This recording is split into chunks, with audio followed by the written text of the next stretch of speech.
Another episode of Tech Tuesday. My guest today, Michelle Raymond, comes from is beaming in from thousands and thousands of miles away. She is the self-proclaimed company page queen, and I am absolutely in love with that.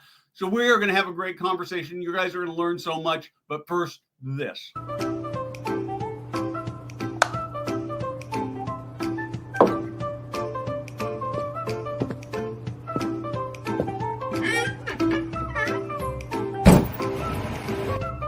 Hey guys, Steve Moran here.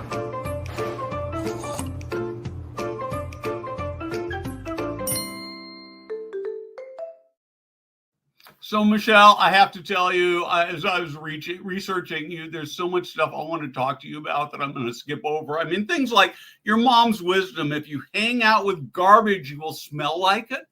I love that. I need to teach that to my grandkids. Your origin story that ends in a very dramatic, catastrophic way. Your passion for this big idea of community over competition. Your first concert experience. I actually went and listened to your favorite song. I had to be in the groove. What is it? What's the Dress for Success, right? And of course, your conversation about taking care of yourself and how when you don't, it can take 10 hours to do 15 minutes of work. I probably won't hit any of that. It breaks my heart. If we had like 3 hours, it'd be great, but we only have 30 seconds. So here's my first question. You have built your entire brand on being the company page queen, championing the one thing LinkedIn that seems to make no sense on LinkedIn, that everybody hates, that doesn't seem to get engagement. It doesn't seem to work. It's people don't follow it. People don't watch it. The numbers are terrible. Explain this to me. Yeah, that makes me either a sadist or a genius. And it depends on the day when you ask me. But company pages for me, Steve, it started 5 years ago. My background was working for other people. And then one day I had to quit my job. And I woke up the next day and my partner said, "You're not working for anybody else. You're going to set up a business for us and work just as hard.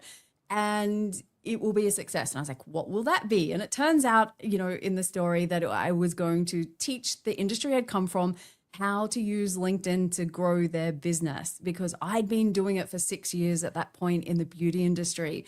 And what happened was I looked around at all the other LinkedIn trainers around the world, and I wanted to learn, how does a LinkedIn trainer show up on LinkedIn? And they were all talking about building your personal brand.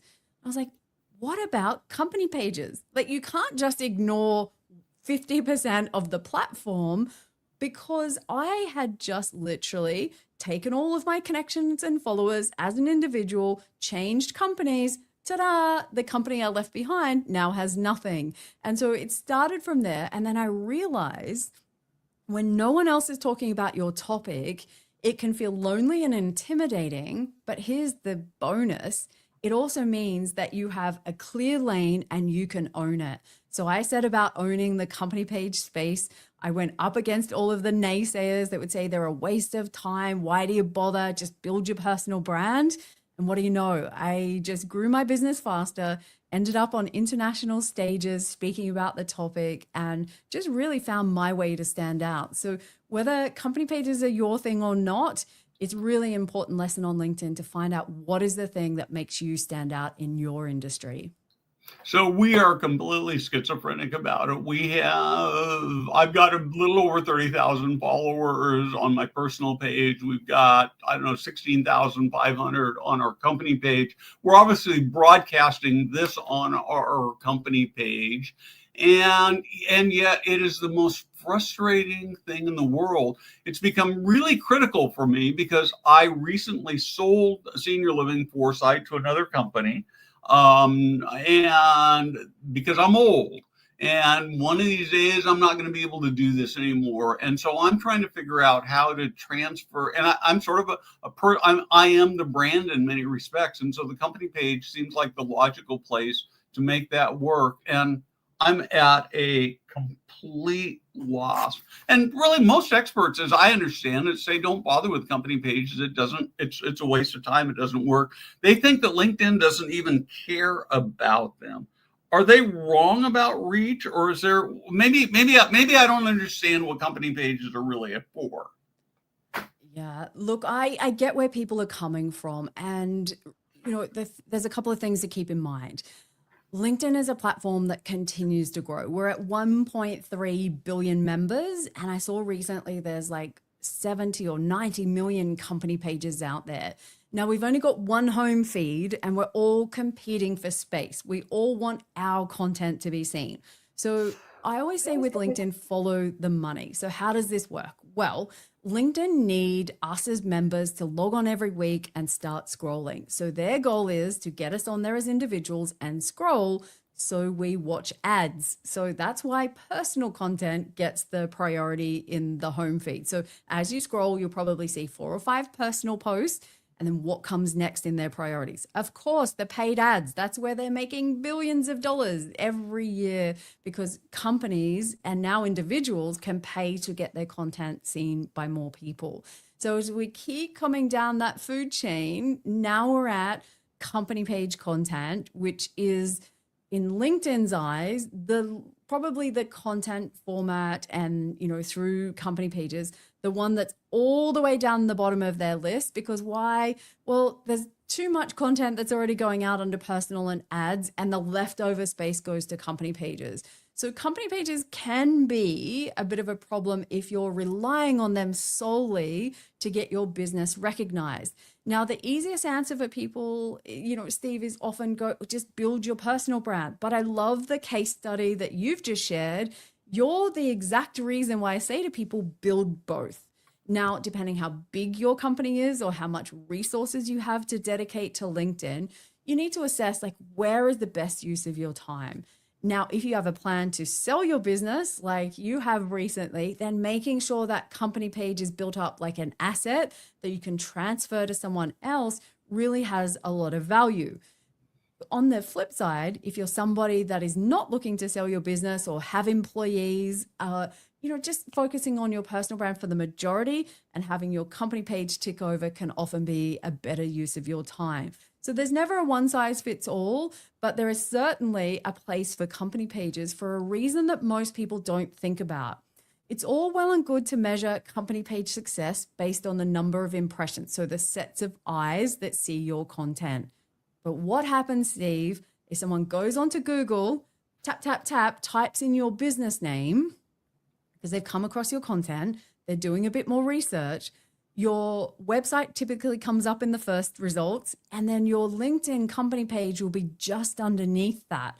Now, of course, the people will go to your website and it's going to say amazing stuff, but most people trust LinkedIn and want to find out more info. So they'll click on your LinkedIn company page, come across, and the question is, do they get the roll out the red carpet experience, or is it tumbleweeds? And they're wondering, is your business still open? So there's a case for both. Keep them ticking over, but don't just think it's all about LinkedIn.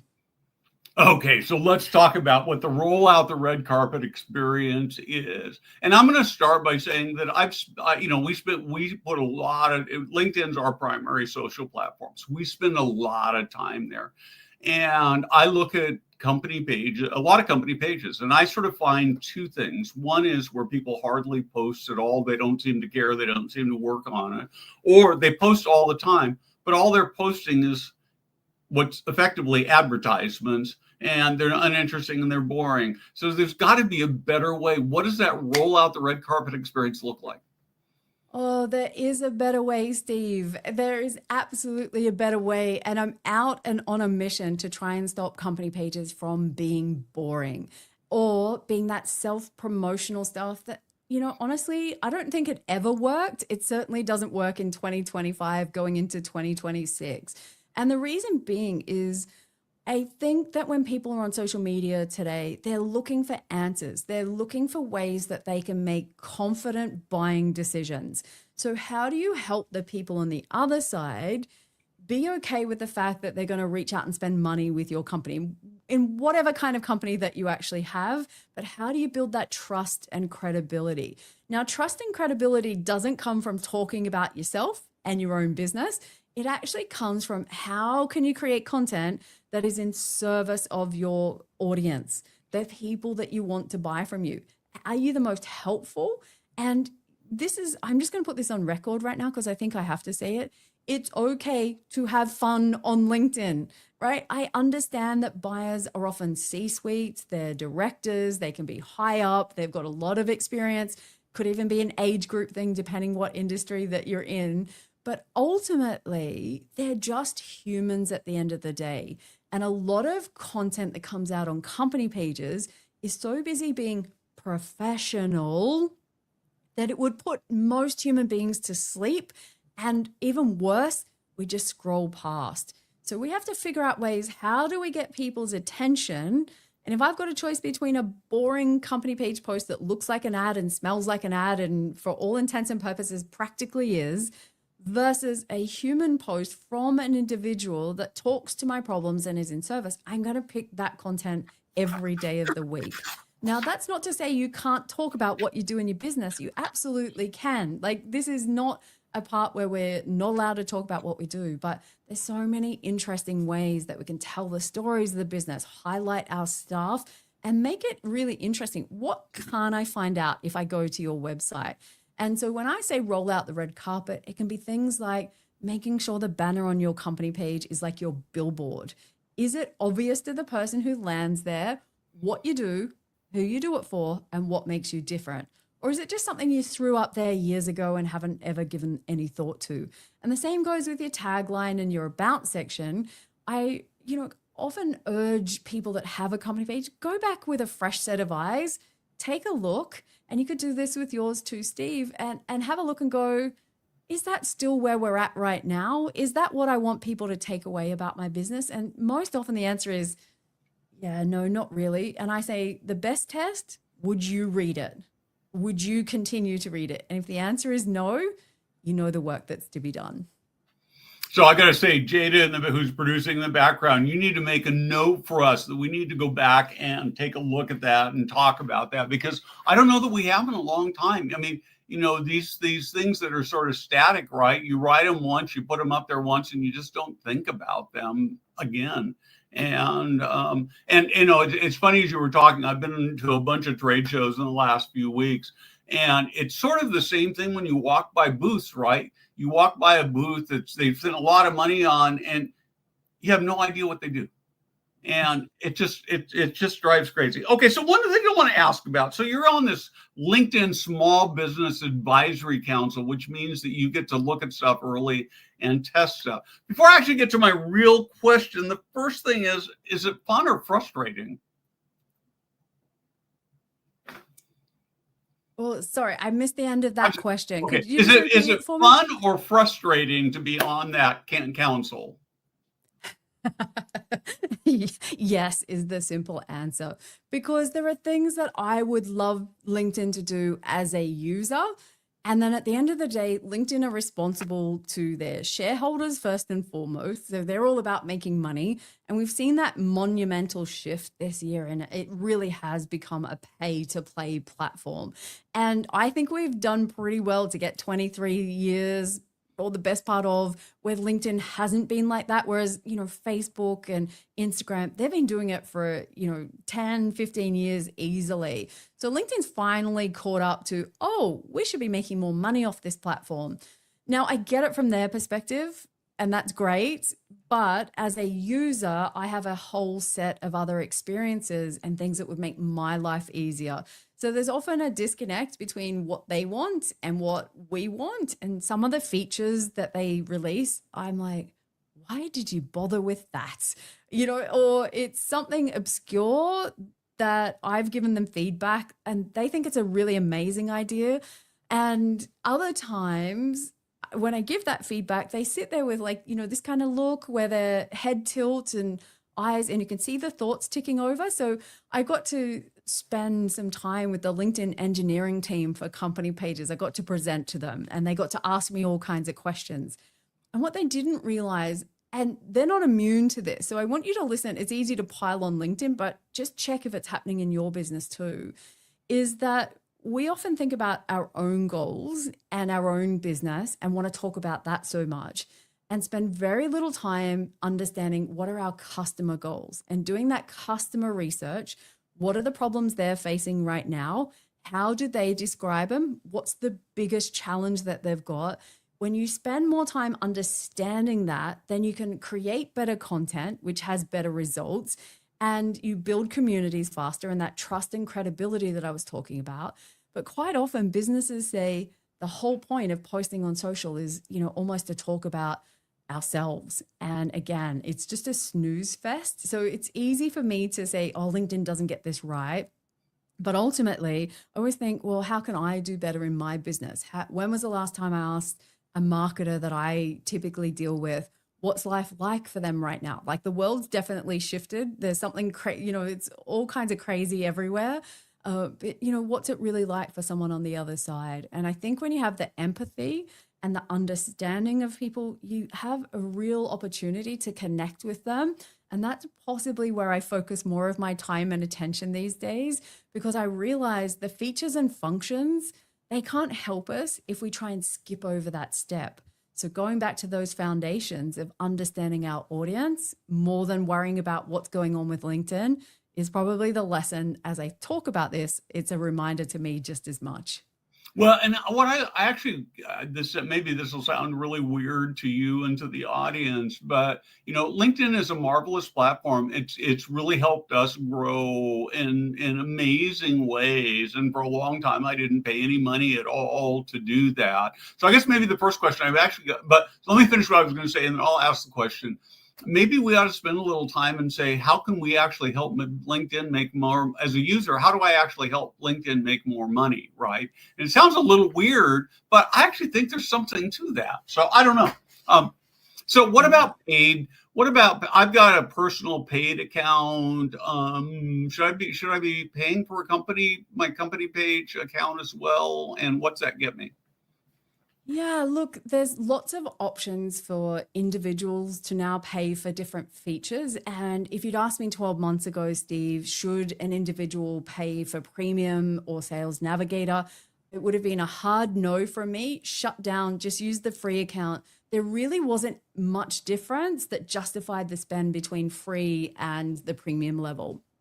LinkedIn wised up to that back in January, roughly. And basically now there's a lot of kind of features sneaking into premium and a lot of features being taken out of that free account. Now, if you're someone that only logs on from time to time and you're not active, stick with the free account until you find something that frustrates you and that, you want to then go and have a look at, the premium options. Sales Navigator is not something I ever recommend to anybody pretty much. It's powerful tool, but not the right tool for probably 99% of LinkedIn users. So if we look at it, is premium worth it on an individual account? I would probably say yes these days. If you're active on the platform and trying to leverage it to grow your business, if you are thinking about, is therefore LinkedIn premium for company pages worth it? Well, here's the thing. For some businesses, I think here in Australia, it costs us about 150 Aussie dollars. So let's call that 100 US dollars a month. For some businesses, that's like chump change that no one's even going to blink if you spend that much. But for some other small businesses, that $100 a month could be better utilized elsewhere.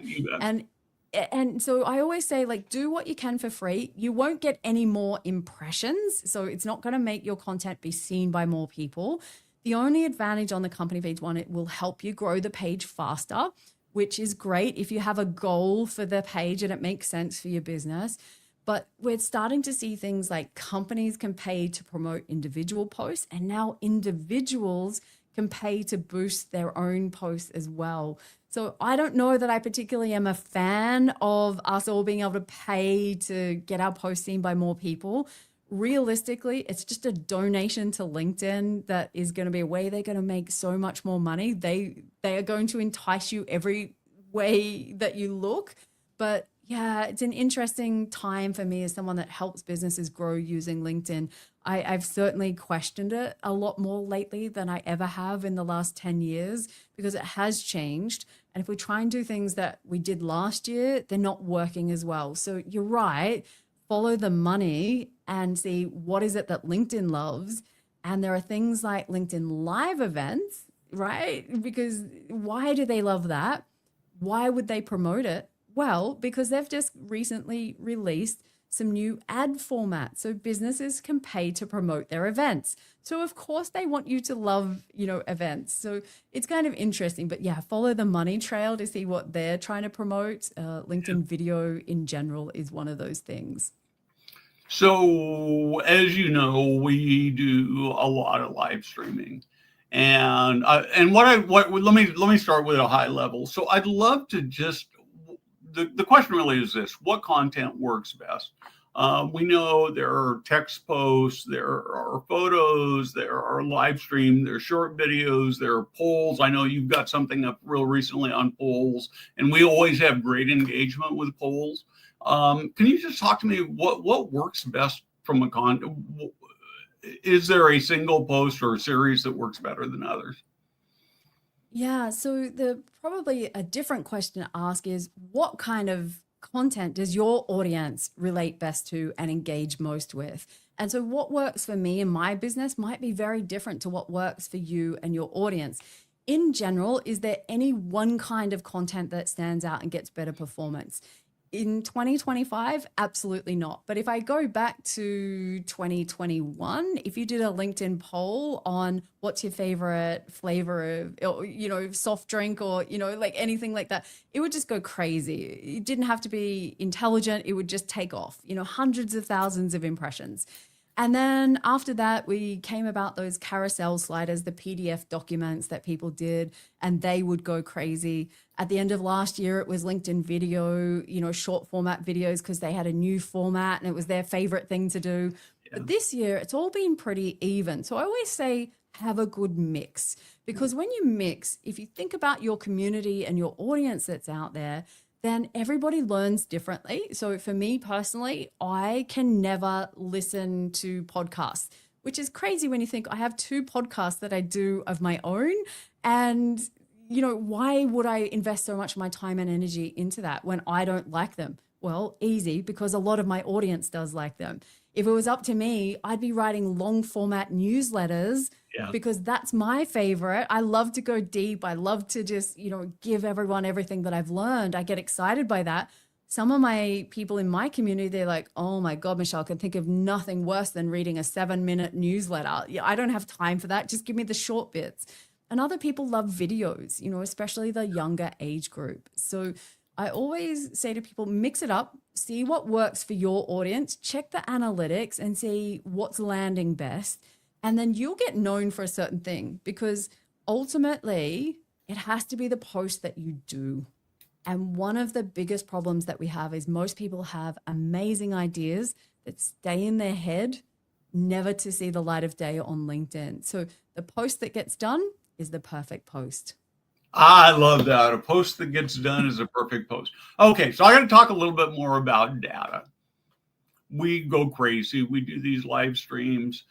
Sort of typical for us after a week is 500 to 1,000 views, but about once a month, we have the views go crazy. I had one that we did 3 or 4 weeks ago that went to 5,000. We had another one that was a couple weeks earlier that went to 26,000 video views, and it makes no sense. I went back and I looked as I was prepping for this, and I thought, well, this one should have gone to 26. The one that went to 26, it wasn't bad, but it makes no sense. Can you help me understand this at all? I think the way I can help is to know just some things take off. They're a blessing. Enjoy them while they happen. And some things don't. And it just shows you that it's out of our control. And sometimes it's actually just to be in it, to win it is probably the most important message. Because like I would say, even for myself, I am finding it super difficult. I used to be able to, with a high degree of confidence, know if I write this and post this, this will happen. I've been, like I said, writing content on LinkedIn for 10 years. It was really easy. I knew if I did a photo of myself was a little bit controversial, it might take off.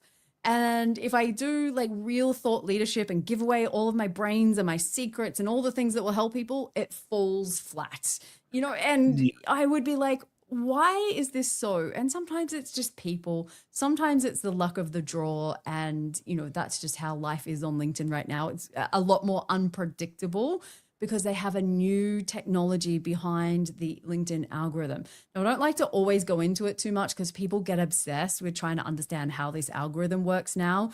But just know it's a new technology that's learning its way to give you a personalized and customized experience of LinkedIn. So my experience versus Steve's is going to be very different. And ultimately, it's learning as it goes. So just like our large language models like ChatGPT and Claude and Perplexity and all of that, they learn more about you. Think of the same thing on the LinkedIn algorithm. It's learning in real time. And some days it's just having a bad day while it's still at this beginning phase. And I hope, and actually, I don't just hope, I've noticed that it's improved over the last few months. And how can I tell that? Because I don't see as many of those old 2 or 3 week old posts that we were seeing there for a little while. So they said that would, eventually iron itself out. But yeah, there's lots of cool things out there. But sometimes it's just, don't worry about why it did or didn't. If there's no rhyme or reason, just keep showing up and just delivering for your audience, and yeah, take the wins when they come. And it's possibly not the answer that you wanted me to say, but the fact is, trying to figure this out right now, I don't know, it's like trying to stare at your navel, trying to figure out the meaning of life. I'm not sure that it helps us. So, as I think about doing this, should I post content on both my company page and my personal page, the same thing? Should I post it on my company page and reshare it to my personal page? How do I get my team members engaged in that? And I've got 2 team members who are on LinkedIn all the time, and I've got one who just doesn't care. And how does that all work? Yeah, look, if in doubt, post it on your personal account. If the goal is to get your content seen by as many people as possible, the chances of it being seen by most people will be done on your personal account. Then becomes the question of, can you put it across onto your company page? Now, you can do it in several different ways. We can repost it as the company page, and it brings it across and shows, the post on the company page and helps support the original person. So that's great for employees and showing them that you've acknowledged that they've created content and you think it's worthwhile, that it can, land over on the company page. So you can do things like that. There are other people that might be listening or watching this and realizing that they've got more resources available and they can actually put more content out on the company page. So if we're talking in numbers, if you've got a good team and a good process, 3 posts per week on your company page is probably more than enough for most of the people that are enjoying this conversation. From that side, if you're an individual, I would still say 3 times a week is a good number. Now, there will be people that be like, no way I'm doing 3 times. And there are people that be like, I'm posting 7 days a week. That's fine. But we come back to the post that gets done is perfect. So for some people, they'll be starting out listening to this, and some people have been doing it for a long time, like you and I, and it's much easier. But find what works for you and your business. But can you repost? Yes. Can I take my best performing personal post and post it as a post on my company page a few months down the track?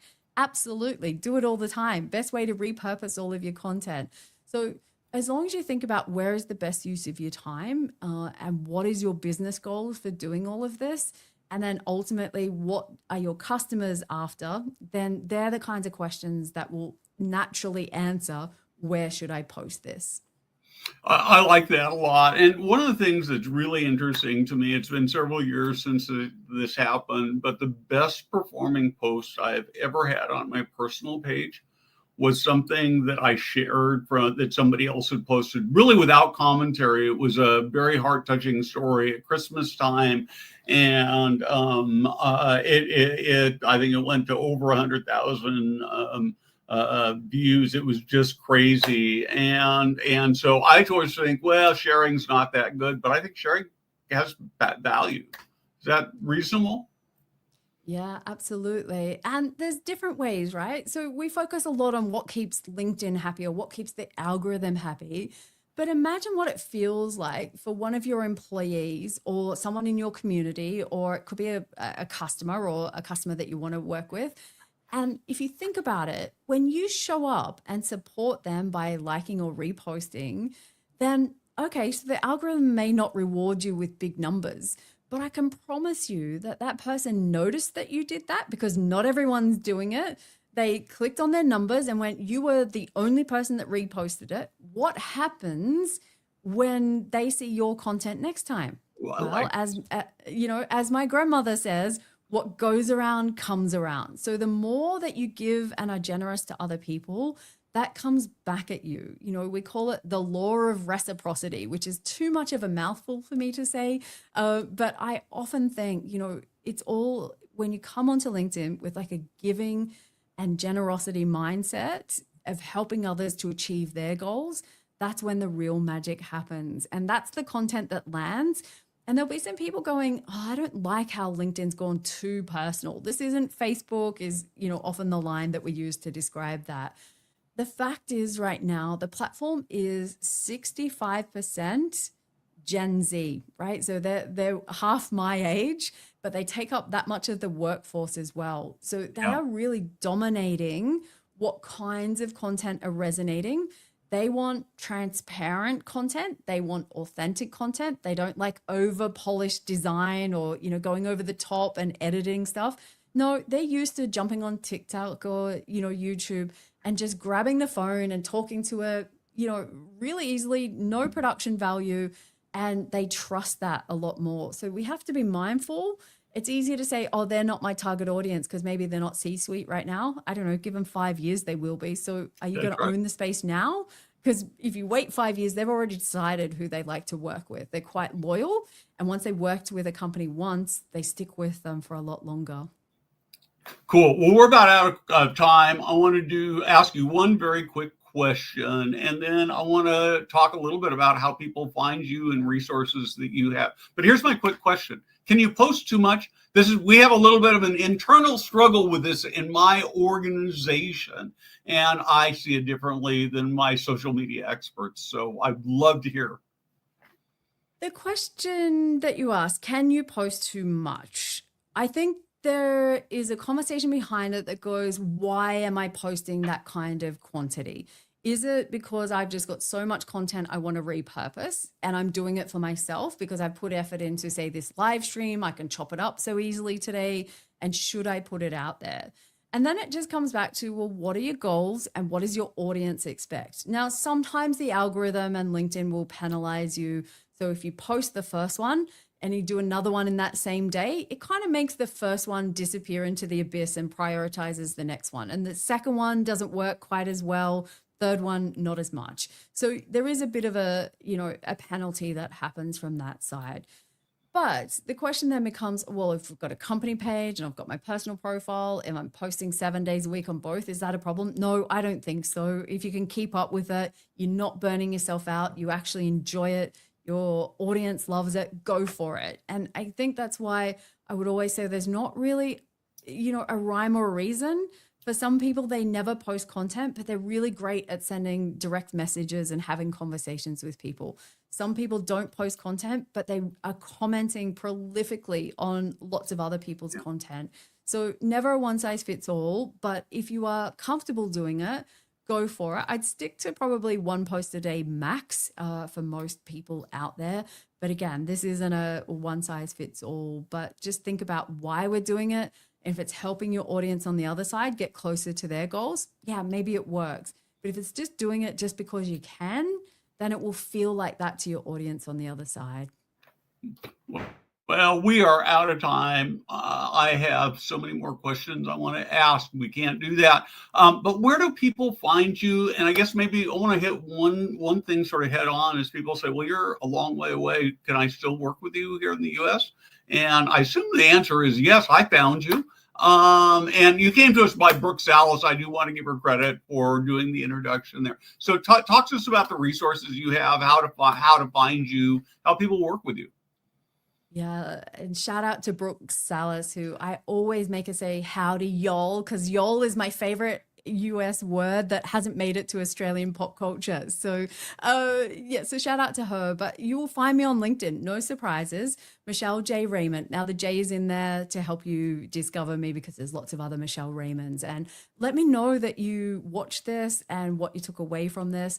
I've got a podcast that I do and a YouTube channel that helps people, make more sense of LinkedIn, especially if you're looking to leverage it to grow your business. So come and check out the social media for B2B Growth Podcast. I have some books as well, which the details are on the screen, which you can check out. But ultimately, I just would love to connect with people, because I think that's the power of LinkedIn. You're right. I work with people all over the world. I think I'm up to about 24 different countries, which That's is cool. the mind-blowing opportunity that is LinkedIn. Is you can concentrate locally in your geography, or you can take over the world and do world domination. Like, that's my goal, is to work with as many people as I can. So yeah, so as long as you are someone that is looking to leverage LinkedIn to grow your business, but you're not sure where to start, or there comes that, but you don't know, that's what I can help you with. So yeah, I would love to have a chat. Thank you so much for joining me. You need to check out the work she's doing. If you're struggling and you want to make your company page work for you, you should reach out to Michelle. Thank you so much for watching. This has been a great conversation, and I'd love to hear from you about what you're doing with your LinkedIn page. Thanks so much. Cheers.